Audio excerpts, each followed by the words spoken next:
I found them curled up beneath a highway overpass, rain pouring down in sheets. The man was clutching a tiny, feverish baby against his chest, both of them soaked straight through. But this wasn't just any stranger huddled under the bridge. This was my grandson. For 3 decades, I believed nothing could hurt worse than the day my son betrayed us. The stolen accounts, the heart attack that took my husband when he found out, and then the years of silence that followed. I never thought I'd end up standing ankle-deep in mud, rain seeping through my designer coat, staring into a face that looked so much like my husband's it took my breath away. "James Sterling?" I asked, barely loud enough to be heard over the storm. He looked up, guarded, wary. "Who are you?" he said, pulling the baby closer. "My name is Alice Sterling," I replied, crouching down so we were eye to eye. "I know your father told you I was dead, but I'm your grandmother." And in that moment, seeing the confusion, the recognition, the flicker of something deeper in his eyes, I knew everything was about to change. The black folder sat on my desk for 3 days. Plain, thin, unmarked, light enough to forget, heavy enough to haunt. My assistant had placed it there without a word, knowing better than to ask. Each morning, I'd sip my coffee beside it, shuffle papers around it, pretend it wasn't staring me down. But today, I stopped pretending. Beyond the windows, the Atlantic shimmered in the Florida sunlight, blue and endless. This penthouse, all white marble and glass, was something I designed after Spencer passed. Clean lines, sharp edges, nothing soft. Nothing that could collect dust or memories. I've lived here 28 years, and most days I still feel like a guest. I picked up the folder. It should have weighed more. $30,000 for 6 pages and a photo. I suppose truth doesn't take up much space. Inside, the final report from Decker Investigations. The son had handled it this time less precise than his father, but discreet. The Sterling name still carried weight, even now. The company mostly runs itself these days. I only step in when the board starts waxing poetic about legacy properties. Sentiment, I always say, is bad for business. The summary sat on the first page.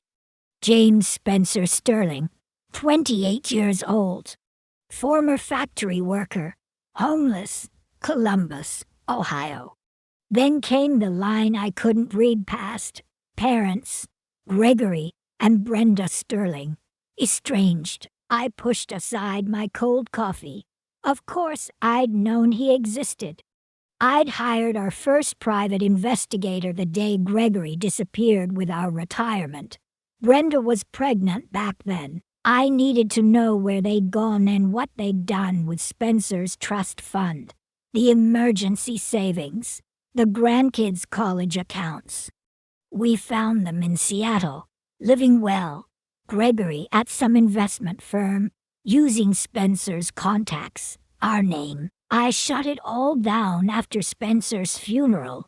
What was the point? But 3 weeks ago, I woke up at 2 a.m. sharp, heart pounding, wide awake. Spencer used to say it meant someone had just walked over your grave. I made myself a cup of tea and sat alone in the kitchen, waiting for something I couldn't name. By sunrise, I had Decker's son on the line and gave him Gregory's name. I didn't know what I was hoping to find. Certainly not this. The report read like a slow-motion collapse. Born in Seattle, moved to Ohio at 6. Average student, no arrests. Married at 22 to a girl named Olivia Whitman. Their daughter, Sophie Marie Sterling, just 16 months old. He'd worked at Midwest Manufacturing for 5 years until they shut down his plant. And then everything fell apart. His wife left with another man. He lost their apartment. The car was repossessed. He applied for shelter, but the wait list was months long. He called his parents Gregory and Brenda asking for a place to stay. Request denied. I read those 2 words again and again. Request denied. So sterile. So familiar. Just like Gregory had once denied us any explanation, he denied his own son a roof. Some patterns refused to break. The final page was the photo. Grainy, shot from a distance. A man hunched beneath a highway overpass, sheltering a small bundle wrapped in a warm blue jacket. One tiny hand stretched upward toward his chin. I laid the photo down carefully, afraid it might crumble between my fingers. Suddenly, I was back in the old house on Havenwood Drive, 30 years gone in an instant. I remember opening the front door to silence. Spencer's car was still in the garage, but he didn't answer when I called his name. I found him in his study, staring at the open wall safe. It was empty. The antique desk was pulled open, drawers hanging like broken wings. He didn't even turn when I stepped in. He just kept staring. Gregory took it all, he said. Not a question. Just a flat statement, like he was commenting on the weather. I called the bank, our accountant, Gregory's number again and again. No one answered. When I looked back at Spencer, his face had changed. He was pale, gray almost. His left hand was on his chest, his right hand reaching out toward me. I couldn't get to the phone fast enough. The doctor called it a heart attack. Said it was natural causes, but I knew better. Spencer died of a broken heart, in the leather chair he loved, betrayed by the son he adored. The memory receded like a wave, and I was back in the penthouse, staring at the folder. At that photograph, James and Sophie Sterling, my husband's grandson, his great-granddaughter, living under a bridge because Gregory refused them shelter. For 30 years, I've been a ghost in my own life. Running Havenwood Properties became just something to keep the hours moving after Spencer passed. I stopped hosting dinners, stopped decorating for the holidays. The women from my charity boards whispered behind my back, called me an ice queen. They weren't wrong, but ice has its uses. It preserves things like rage and purpose. I closed the folder with a quiet snap, and for the first time in years, I felt awake. I pressed the intercom on my desk phone. Margaret, I need the jet ready, and call Arthur at the car service. I'll need transportation in Columbus, Ohio. Yes, Mrs. Sterling. When are you planning to depart? I looked once more at the closed folder. Tomorrow morning. And Margaret, pack my suitcase for at least a week. Make sure it's appropriate for Ohio weather this time of year. Of course.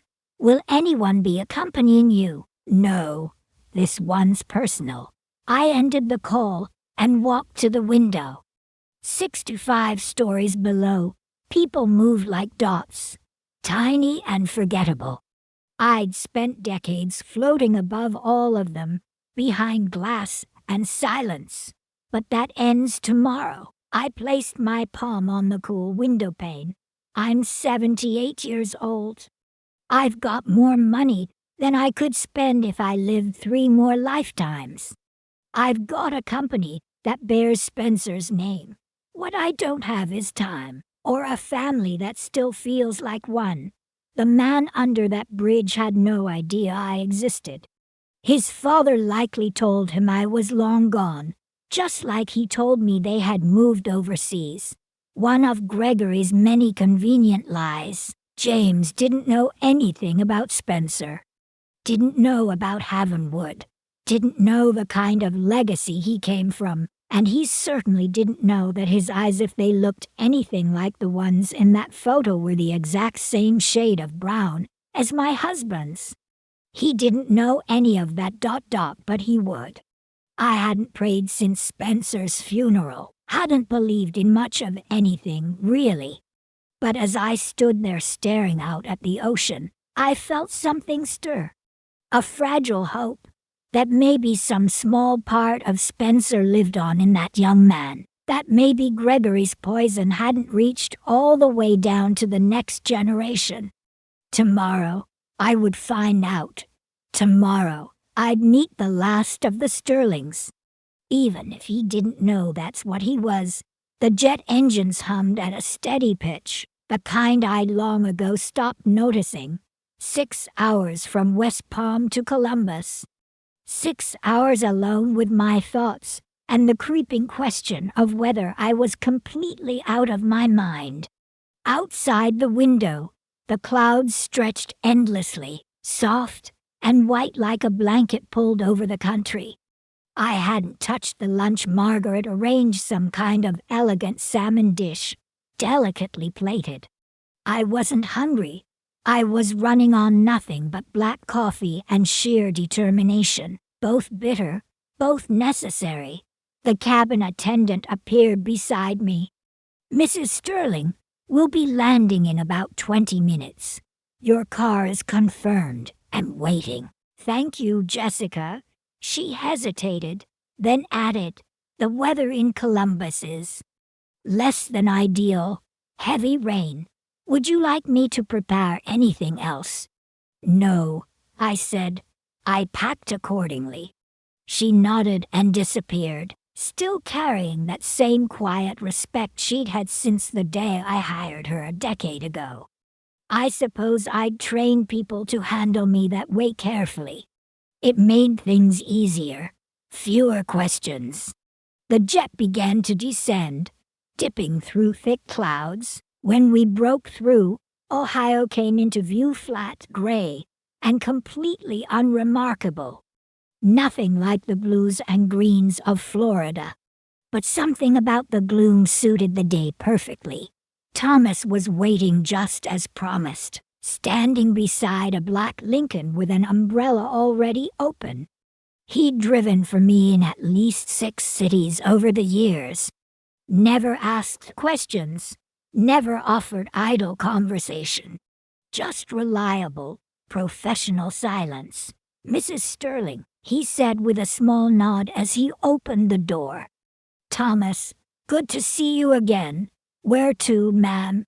I handed him a folded piece of paper. The location was handwritten, with coordinates and a street name. He glanced at it without a flicker of emotion. "Of course. Should be about 30 minutes. We pulled away from the private aviation terminal and onto the freeway. Columbus looked like every other mid-sized American city I'd passed through for business. Same strip malls, same car lots, same oversized billboards offering salvation from debt, disease, or despair. The sameness was oddly comforting. Then we turned east, and the scenery began to change. It started small, more potholes in the road, cracked sidewalks, shuttered stores. Then it became obvious. Payday loan shops on every corner. Liquor stores with iron bars over the windows. Empty lots where buildings once stood. The rain began as a light mist, then turned steady, then relentless. The windshield wipers found a rhythm: slap, slap, slap, like a clock counting down.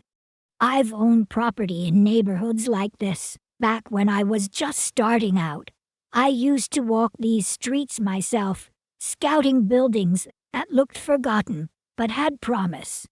Spencer always said I had a gift for spotting potential buried beneath decay, but those trips were business, cold assessments. This was something else entirely. Somewhere out here, in this overlooked corner of the city, was my grandson. My grandson.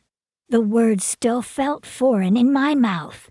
The car slowed as we approached a massive concrete overpass. The highway above roared with traffic, amplified by the pounding rain. Through the window, I saw it a makeshift camp tucked beside one of the pillars. A sagging blue tarp, what looked like a tent. Piles of clothing, maybe trash, or maybe everything someone owned. Thomas pulled onto the muddy shoulder, the tires squelching in the wet earth. He kept the engine running and turned to me. "Ma'am, this doesn't look ... double quotes." He paused, choosing his words with care. "It doesn't look safe.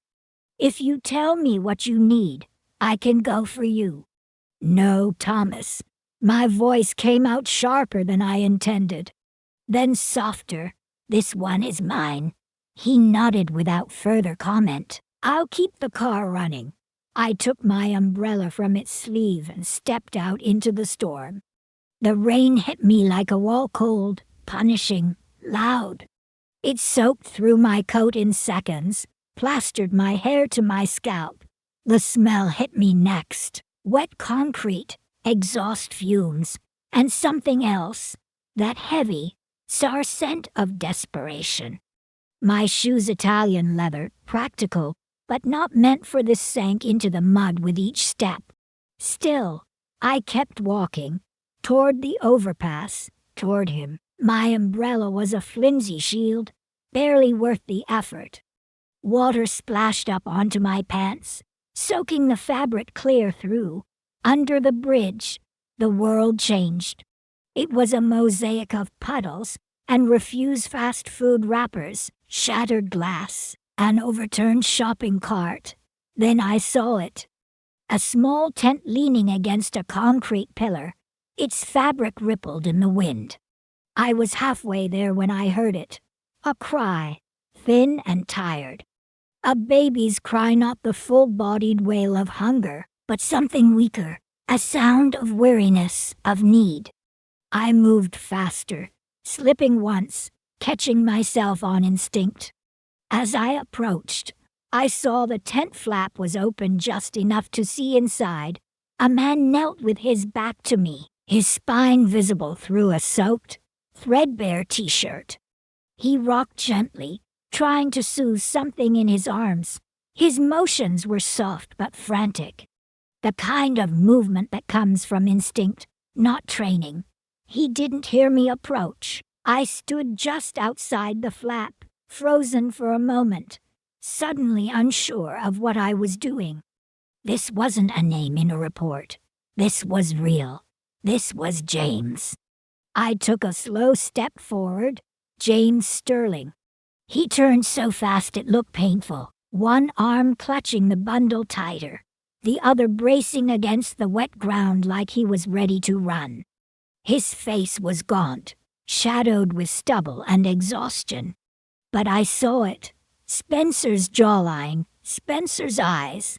Weary now, defensive but unmistakable. "Who are you?" he said, voice hoarse, either from the cold or from going too long without speaking. The baby in his arms let out a faint cry.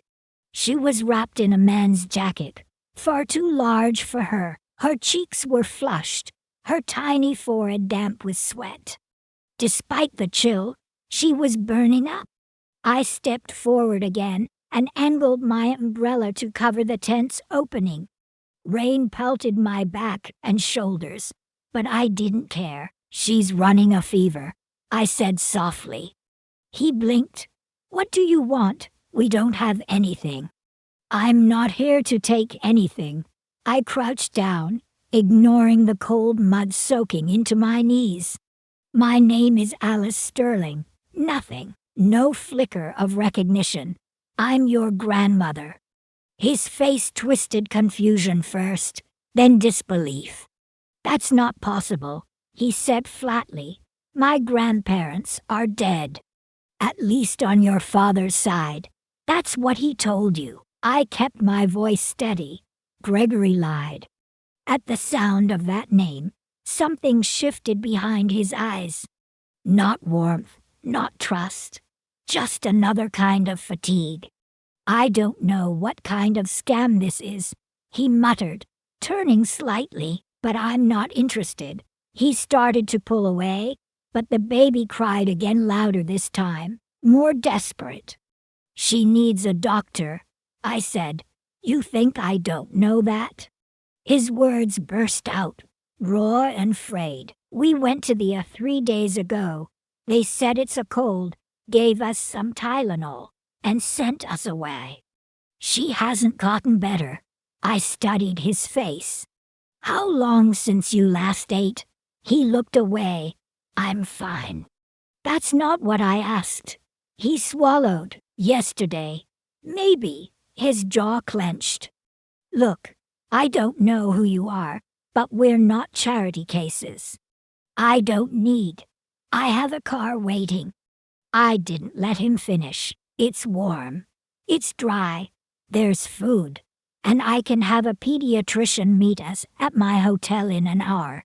He let out a laugh, sharp and humorless. Right. And what's the catch? Nothing you're not willing to give, I said, meeting his eyes. I'm not asking for your trust. I'm asking you to make a practical decision for her. The baby Sophie, I would later learn, let out a soft whimper, her small body going limp against his chest. She's exhausted, I said quietly. He looked down at her, something flickering across his face. Sophie, he murmured, brushing her damp hair back. Her name is Sophie. I repeated it, letting the name settle in my mouth. It felt unfamiliar, and somehow deeply right. Spencer would have liked that name, I added. Who? Your grandfather? My husband? He looked up sharply, searching my face. For a lie. For weakness. For something he could disprove. But all he found was the same exhaustion etched in his own.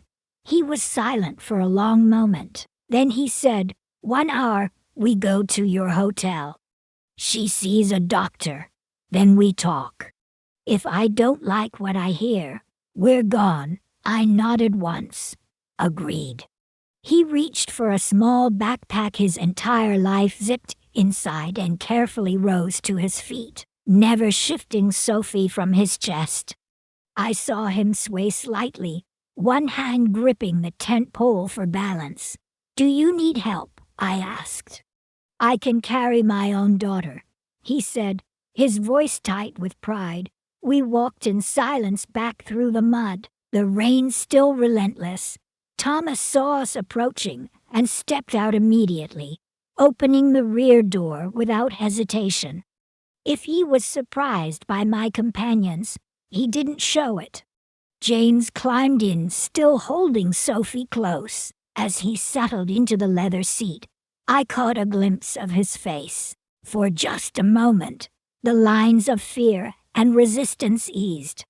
What remained was something softer, relief. The kind of relief that only comes when you've been drowning and finally touch solid ground. I slid in beside him, closing my umbrella and setting it, dripping, onto the floor mat. The Granville Hotel, I told Thomas, and called Dr. Winters. Tell her it's urgent.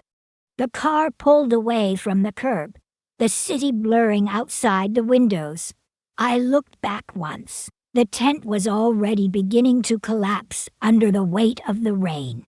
By morning, it would be gone, washed away like it had never been there at all. Like they had never been there at all.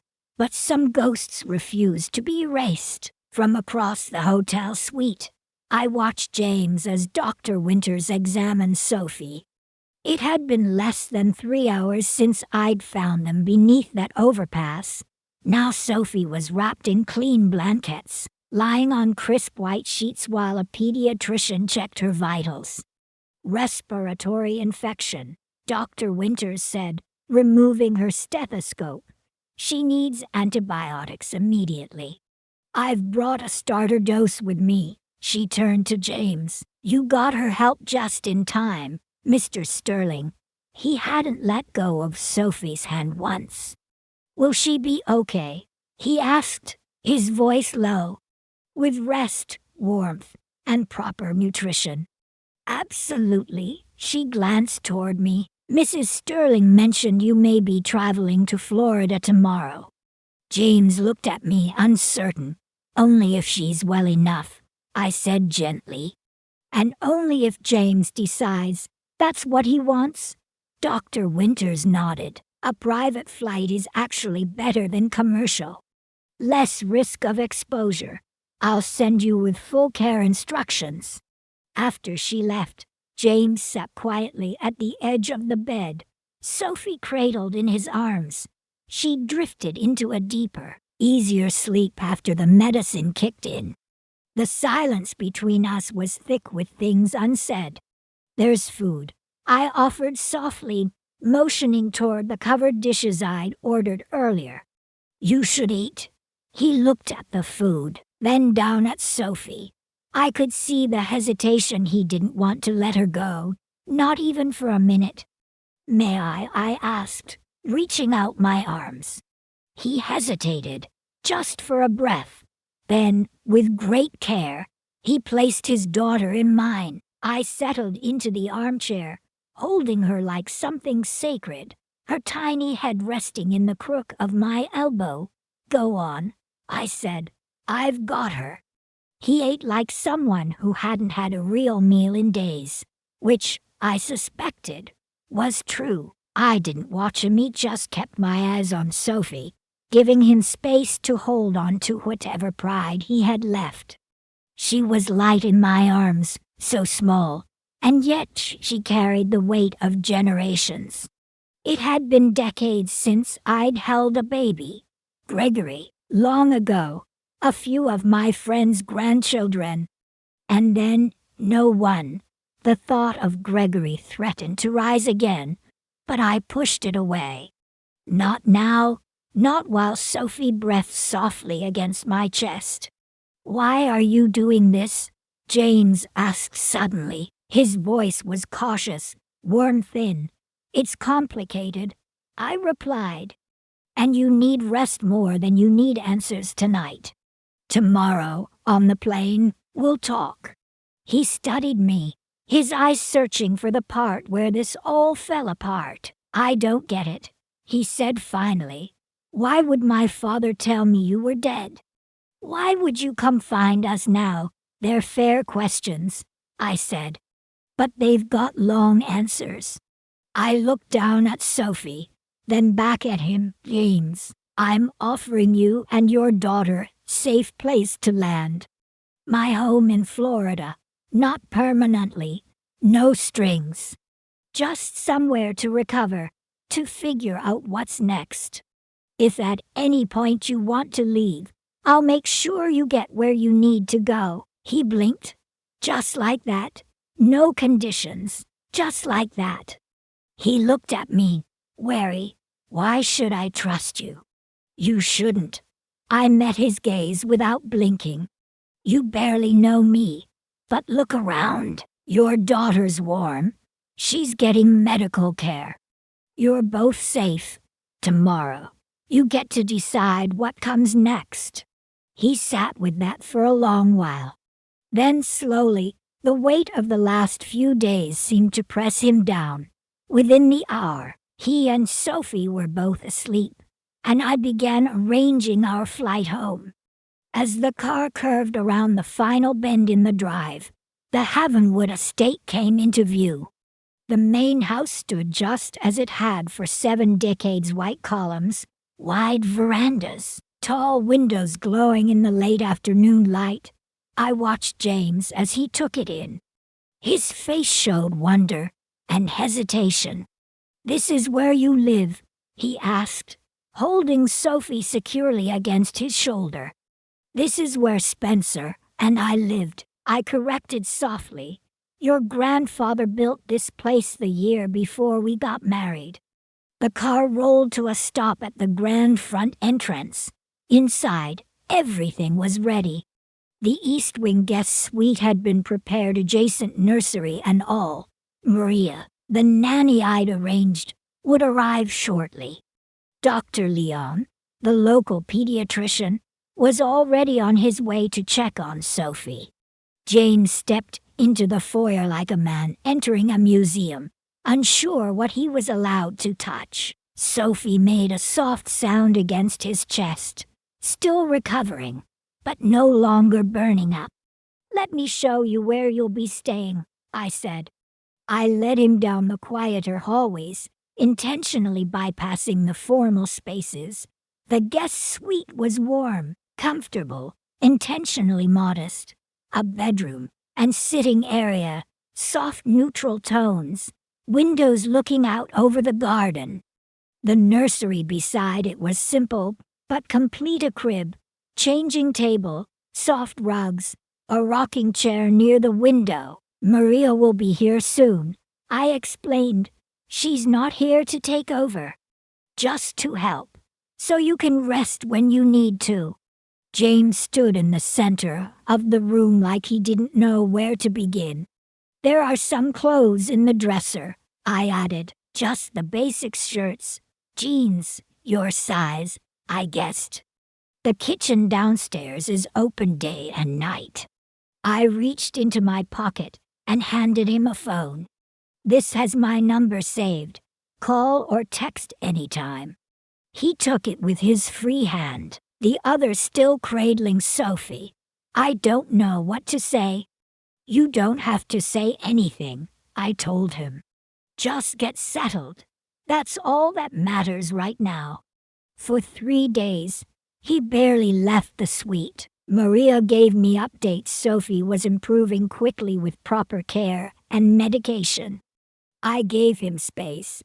He needed time to breathe, to believe none of this was a trap. On the 4th evening, I was sitting in the sunroom with a cup of tea and one of Spencer's old photo albums when I sensed someone at the door. James stood there, hesitant. "May I join you?" he asked. "Please," I said, motioning to the chair across from mine. He walked in slowly, a little less guarded than before. "Sophie's asleep," he added, glancing toward the baby monitor on the table. "Maria showed me how to use it." He gave a small, self-conscious smile. "It's taking some getting used to, having help." I nodded and poured him a cup of tea, the way I'd seen him take it: no sugar, just a touch of milk. "Did you get a chance to explore today?" "A little," he said. I walked down to the pond. He accepted the cup with a quiet thank you. "This place is ... incredible." "It wasn't always like this," I said, sensing an opening. I slid the photo album toward him. "Did you know your grandfather built homes with his own hands before he ever ran a company?" James looked surprised. "No, my father never talked about him." "About either of you." I flipped to a photo of Spencer on a roof, hammer in hand, smiling wide. Spencer grew up poor in Georgia. His father was a carpenter, taught him everything. When he came to Florida in the 40s, he started building modest houses for returning veterans. I turned the page. These were the first Havenwood homes. Nothing fancy, but they were built to last. James leaned in, his fingers hovering just above the photos like he didn't dare touch them. "He looks ... happy," he said. "He was," I replied, "especially when he was building something with his own 2 hands." I turned to another page. This was our first real office, just a converted storage room with 1 phone line. Spencer used to say, "Havenwood doesn't build houses. We build the places where families feel safe." James looked up at me, thoughtful. "Is that why you came for us? Because of what he believed?" His directness caught me off guard. "Partly," I admitted, "but it's more complicated than that." He paused, the tea cooling in his hand.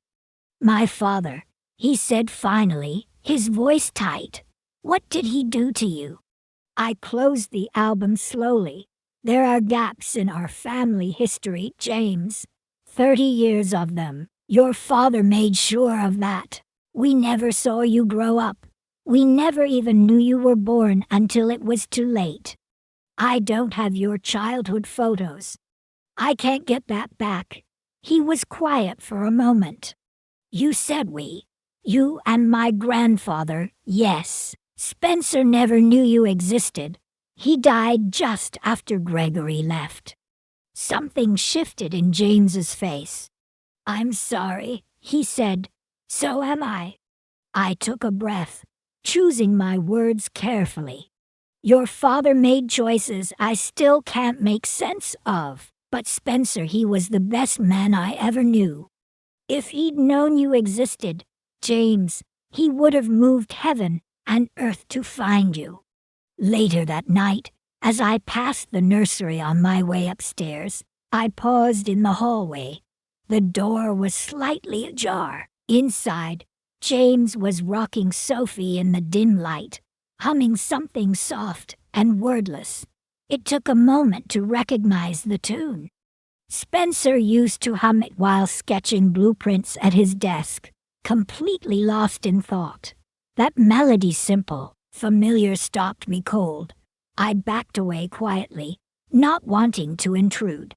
Downstairs, the house was still. I walked through it in silence, fingertips brushing the edges of the furniture, the walls. For 30 years, Havenwood had been a mausoleum, a shrine to what I'd lost.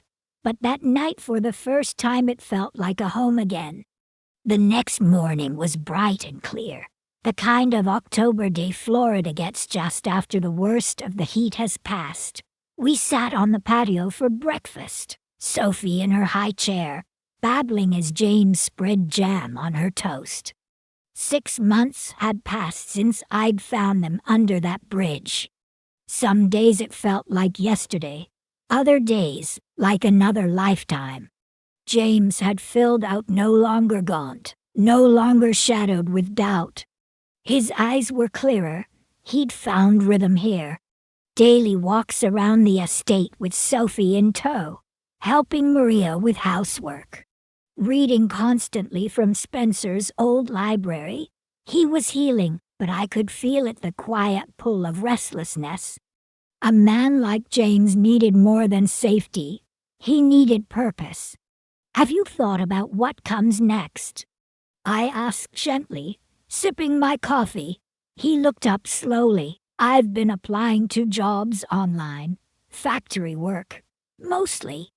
There's a plant about 20 miles from here that's hiring." I nodded thoughtfully. "That's certainly an option."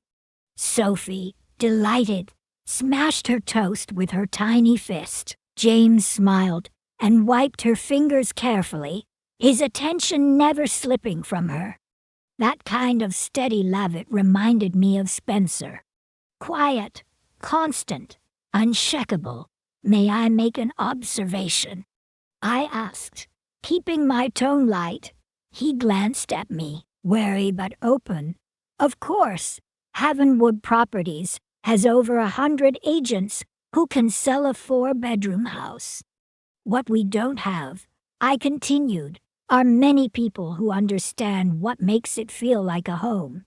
I set down my cup. "You know what it's like to lose a home, and you fought to make one for your daughter under a bridge. That kind of understanding, no business school can teach that." He furrowed his brow. "What are you suggesting?" "We have an opening for an assistant project manager, entry level, long hours. Not glamorous." I looked him in the eye. "This isn't charity, James. It's an opportunity. You'd start at the bottom. No special treatment. No one would even know your last name. Your success or failure would be your own." He was quiet, processing, helping Sophie with her sippy cup, eyes narrowed with thought. "I don't have any experience in real estate." "Neither did Spencer," I said with a small smile. "When he started, he was just a carpenter's son with a hammer and a vision. But you've got something more valuable. Perspective. What would I even say in an interview? He asked. That you applied and were interviewed like everyone else. I replied simply. And you will. I paused before adding, no one at the company knows about us. That's your story to tell or not when and if you're ready. He looked out over the garden, jaw-tight with thought. I don't want any special favors. You won't get them. In fact, I added, you'll probably have to work twice as hard to prove yourself. I stood and folded my napkin. Think about it. The position starts Monday. If you're interested, I'll have HR schedule a formal interview tomorrow. Then I left him with Sophie. He needed time. By dinner, he had his answer. 2 days later, he walked into Havenwood Properties headquarters in a suit I'd never seen before. It wasn't expensive, but it was clean, well-fitted. And he wore it like he belonged in it. He looked like a sterling. That first year at Havenwood was a trial by fire. I made sure of it. No shortcuts, no protections. His direct supervisor, Martin Reeves, had a reputation for being relentless, demanding, exacting, never satisfied. James was thrown straight into the trenches. Zoning codes, environmental reports, endless spreadsheets. On weekends, he was setting up signs for open houses, brewing coffee for agents, sweeping front porches before clients arrived. I kept my distance. Every month, I received performance reviews for all junior staff. James's were consistently excellent, not because he had some natural gift for the job, but because he worked with quiet, steady precision. He listened, he learned, he stayed late, and he never complained. By the second year, he was promoted to junior sales. I happened to be at the office one day when he was meeting with a young couple, a pair of teachers, new baby, looking for their first home. From the conference room next door, I listened. How's your morning routine? He asked them. Who gets up with the baby? How long's the commute to school? The couple exchanged surprised glances. Well, the husband said, Sarah usually gets up first with Emma. I take the evening shift so she can grade papers. James nodded, making a note. And what room do you spend the most time in at home? The kitchen, Sarah answered immediately. It's where we eat, where I grade, where we play. Tell me about your ideal Sunday, James said, his voice calm and easy. He wasn't just asking questions, he was building something. Not a sales pitch, a picture. When they mentioned walks, he eliminated neighborhoods without sidewalks. When they said Sarah's mom visited often, he focused on listings with guest rooms. By the end, he had 3 options, none with granite countertops, none with shiny marketing perks, but each one fit the way they actually lived. 2 weeks later, they bought a modest 3-bedroom on a quiet street with good schools. It wasn't a big commission, but that December, they sent a holiday card with a photo on their new front porch. James pinned it to his cubicle wall. Word started spreading. Clients began asking for the guy who actually listens. Even the older agents took notice. By his 3rd year, James had been promoted again senior project manager. He was assigned to lead development on the Havenwood Shores project in Jupiter. It was one of our more ambitious undertakings. 50 homes, tailored for young families who couldn't afford luxury, but refused to settle for less than dignity. I attended the early planning meetings. I watched him step into that room not with bravado, but with quiet authority. He didn't dominate with charm or force. He led with clarity, with conviction. He pushed for parks between the homes, wider sidewalks for strollers, a community center with childcare. People aren't just buying a roof, he told the team. They're buying the walk to school, the space between neighbors, the view from their kitchen while they wash dishes, and the team listened because he earned it. No one knew he was my grandson. They just knew he got results. That his development sold out because he built places people wanted to live. Not just structures, communities. Sophie was for now, bright, curious, always asking questions. She spent her days at Havenwood's corporate daycare, her drawings regularly taped to James's office wall. He'd moved them into a modest home, 15 minutes from the estate, close enough to visit often, far enough to make their independence clear. I respected that boundary. Our rhythm had settled Sunday dinners, weeknight check-ins, occasional morning coffees on the patio. We didn't speak of Gregory. James never asked, and I never offered. The annual executive meeting came around, the first Monday of October. Our company had grown beyond anything Spencer or I could have imagined. From a few modest homes for veterans to one of the largest real estate developers in Florida. I'd been running it alone for 30 years longer than Spencer, and I had run it together. And I was tired. The boardroom was full that morning. Every senior manager, VP, division head. James sat quietly, halfway down the table, pen in hand, portfolio open. At 31, he was one of the youngest senior managers in company history. But he'd earned every inch of that seat. I remained standing at the head of the table. The room fell silent. All eyes turned toward me. These were smart people, capable people.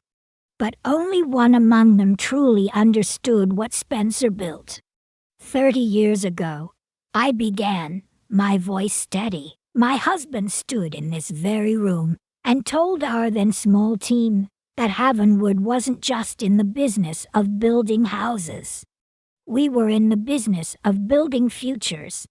I paused, letting the words settle in the air. Spencer didn't believe in constructing walls and roofs.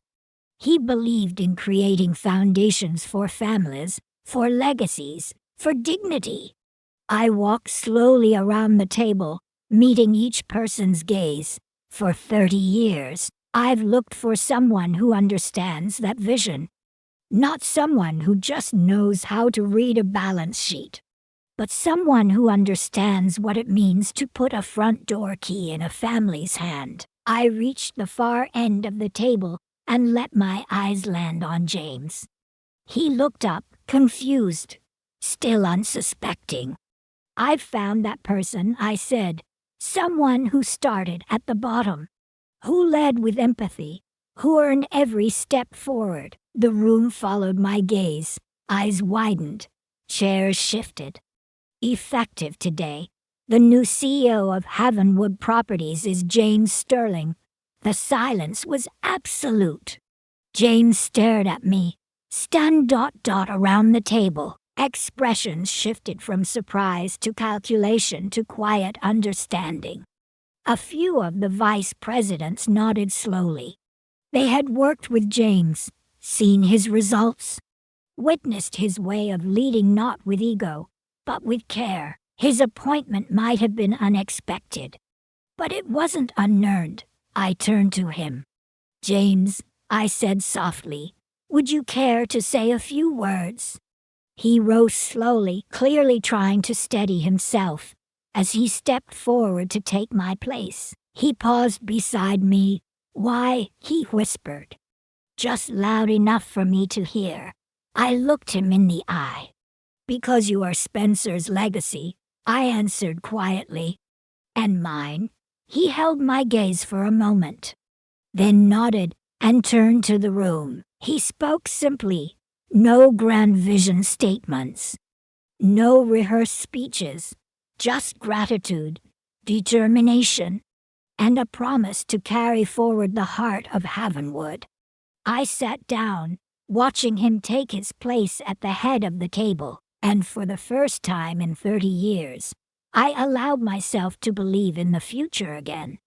A few weeks later, I was in my office reviewing quarterly reports when Margaret buzzed through the intercom. "Mrs. Sterling, there are 2 individuals in the lobby asking to see Mr. Sterling. They don't have an appointment, but they're very persistent."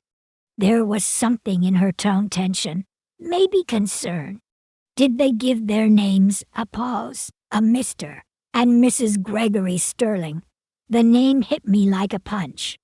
For a moment, I couldn't breathe. "Mrs. Sterling," Margaret's voice was gentle. "Should I have security escort them out?" I steadied myself.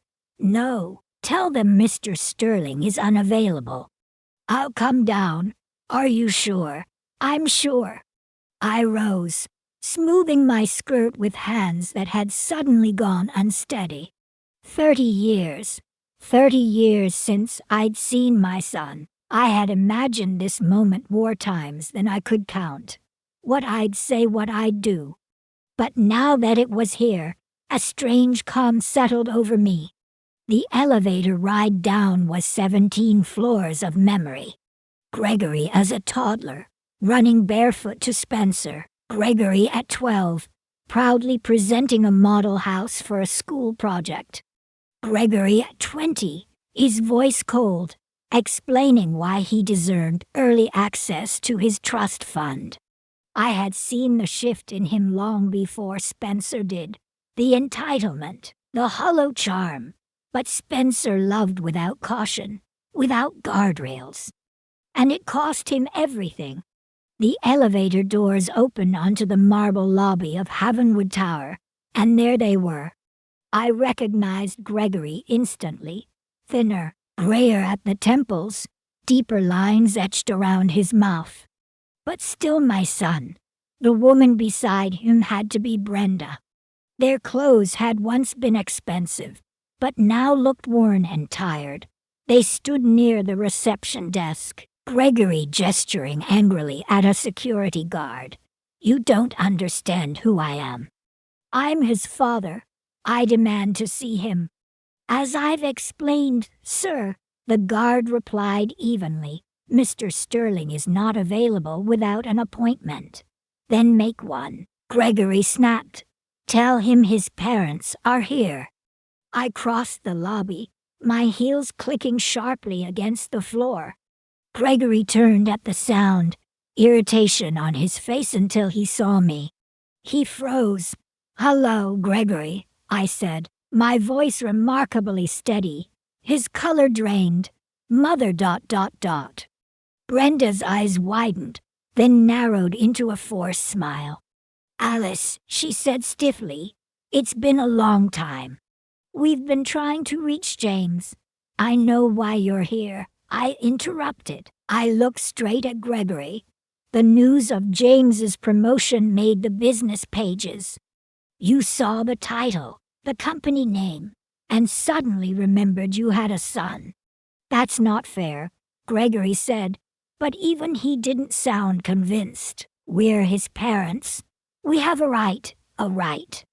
I repeated, each syllable sharp. "Let's talk about rights, shall we?" "Not here." I turned to the guard. "Please escort these visitors to conference room B, and let Mr. Sterling's assistant know he is not to be disturbed for any reason." "Yes, Mrs. Sterling." Gregory and Brenda exchanged a look, but followed the guard toward the elevators without a word. I took a separate one. I needed those few moments alone to steady myself again. The conference room was small, glass table, 6 chairs. When I entered, they were already seated on one side. I remained standing. "You look well, Mother," Gregory began, sliding back into that practiced charm. "It's been too long." 30 years, for months, and 16 days, I replied. "Since the day you emptied our accounts and disappeared." To his credit, he looked uncomfortable. "I know you must be angry," he said. Angry, I repeated, tilting my head. Anger is a luxury for the living. I wasn't living, Gregory, not after what you did. Brenda leaned forward, her voice smoother, rehearsed. We made mistakes. We were young, but we're still James's parents. We want to rebuild a relationship. I turned my gaze to her. A relationship. I kept my voice low and even. Was that the same relationship where you turned him away when he asked for a place to stay?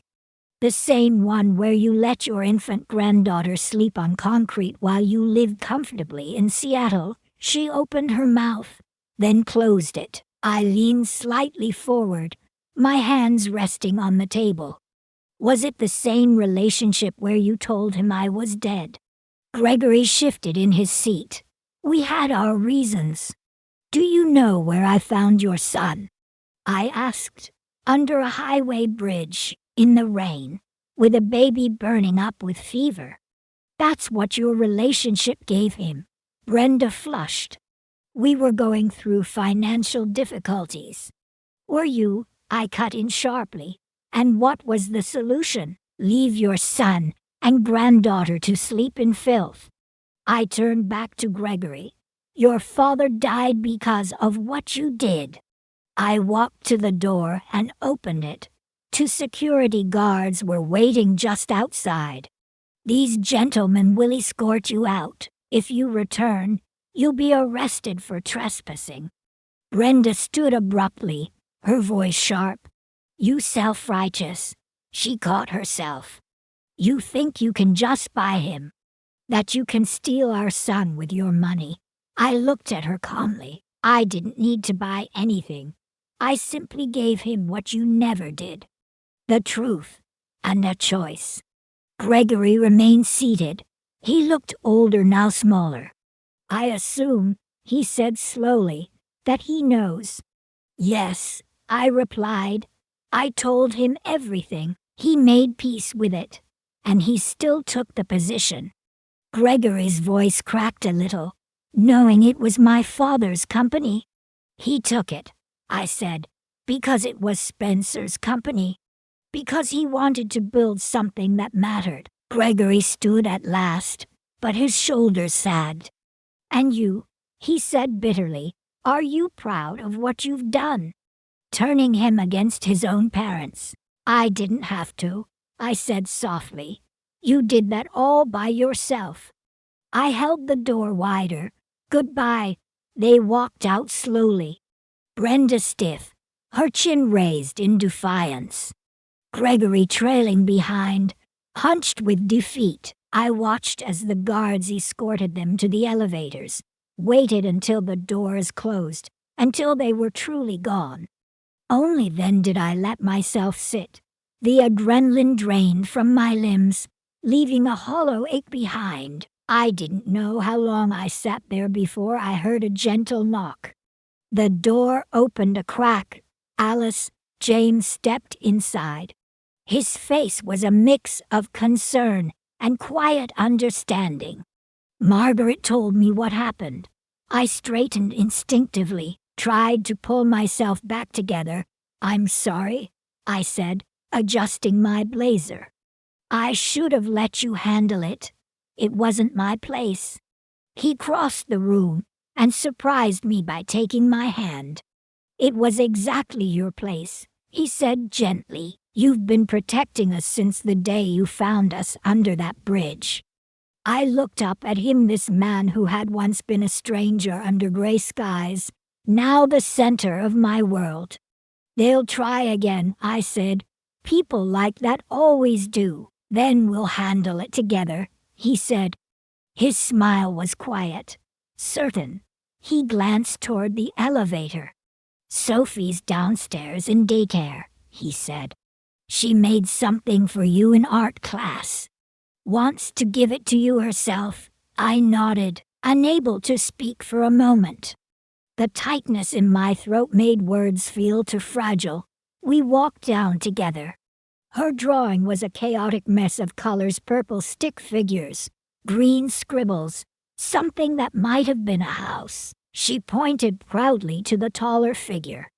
"That's you, Grandma Alice," she said. "And that's Daddy. And that's our house." I knelt beside her, my hand brushing the page. "Our house?" I asked softly. She nodded so hard her curls bounced. James watched from across the room, something unreadable in his eyes.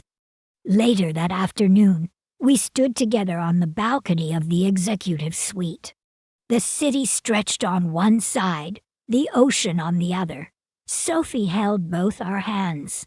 "Higher," she yelled, and on the count of 3, James and I swung her up, her laughter rising like music in the breeze. At 5, she was fearless, light, joyful. She dashed back inside to admire the scale model of our next development to Havenwood, outside Orlando. James turned to me. "The board approved the affordable housing initiative this morning. Construction starts next month." I nodded, feeling a swell of pride that started deep in my chest. "Spencer would have loved that project," I said quietly. James looked out over the balcony. "I wish I could have known him."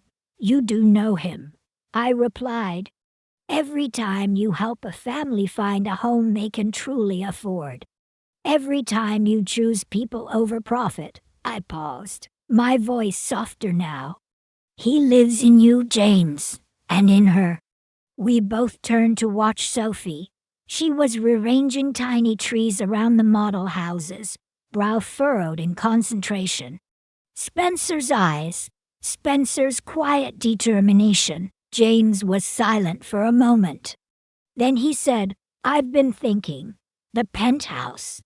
It's too much space for just me and Sophie. And that estate of yours has a lot of empty rooms." I raised an eyebrow. "Are you suggesting what I think you're suggesting?" He shrugged, smiling. "Sophie misses breakfast with you. And that commute from Palm Beach is brutal." "Havenwood was built for a family," I said. "It's been waiting a long time to be one again." Sophie came running back onto the balcony, her eyes wide with excitement. "Grandma Alice, did you know there are fish in the fountain downstairs?" She grabbed my hand, tugging gently. "Can we get fish for our pond too?" "Our pond." The words caught me off guard. I looked at James, and he looked back at me. In his eyes, I saw the same emotion rising in mine, something warm, something whole. "I think that can be arranged," I said, brushing her curls off her forehead. "In fact, I think your grandfather would insist on it." The sun was beginning to set. Golden light poured over the city skyline, soft and rich, painting everything in warmth. For 3 decades, I'd lived like a ghost, moving through rooms Spencer once touched, preserving what was instead of building what could be. But here on that balcony, with Sophie's small hand in mine and James beside me, I was stepping into the light again. The cycle of paying Gregory started was broken. The legacy Spencer built was safe. And me, Alice Sterling, I was no longer a ghost in an empty house. I was home.